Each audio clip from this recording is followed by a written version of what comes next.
Plusieurs jeunes sont atteints d'un trouble d'apprentissage. Ce trouble d'apprentissage peut nuire aux acquis scolaires. Suite à l'élection du gouvernement fédéral, 250 postes professionnels dans l'éducation ont été abolis. Cette abolition a causé plusieurs conséquences sur les jeunes en difficulté.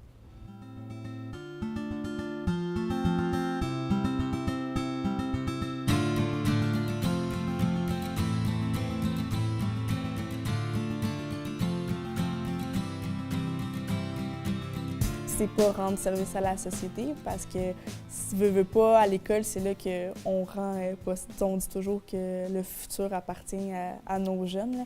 Fait que c'est vraiment de ce côté-là, je pense que plus qu'on coupe de service, moins qu'on rend les choses possibles pour les élèves. Un trouble de l'apprentissage peut avoir de graves répercussions sur les acquis scolaires de l'enfant s'il manque d'encadrement et de soutien. C'est sûr que si son milieu n'est pas adapté ou qu'il y a des problèmes d'apprentissage, bien, ça va aller autant au niveau académique, il va avoir soit un retard ou bien non, qu'il va avoir de la difficulté à livrer ce que le professeur demande. Fait que, il ne sera jamais en même temps que les autres. C'est plate, mais des fois, on est obligé de faire du rattrapage avec lui. Fait qu'au niveau, exemple, il y a un temps de jeu libre, bien, le jeune doit rester assis à la table pour qu'il ait fini ça parce qu'il n'avait pas fini ça la semaine passée. Le manque de ressources se fait ressentir et le personnel doit donc faire le travail d'une TES, par exemple, sans avoir la formation nécessaire.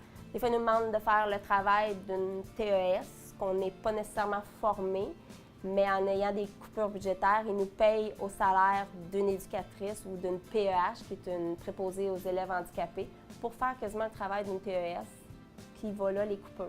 Les éducateurs spécialisés ont de plus en plus d'heures coupées, mais ils doivent tout de même remplir le même mandat, mais en moins de temps. Moi, c'est sûr qu'au niveau de mon travail, c'est vraiment au niveau des heures. Puis, des fois, il y a des rencontres multiples, mais vu que j'ai seulement un temps d'heure, vu que c'est l'après-midi, soit qu'ils doivent m'enlever une heure, dans le fond, le matin pour que je puisse être là.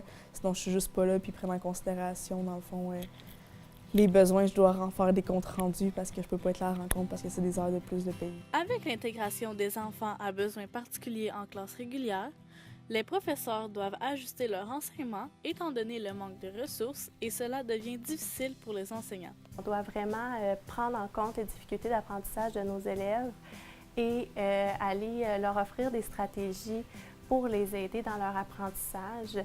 Et ça, on va aller vraiment individuellement, en sous-groupe, les aider, les appuyer dans leur apprentissage. On va aller faire de la différenciation pédagogique, on va aller adapter, on va aller modifier certains aspects de notre enseignement.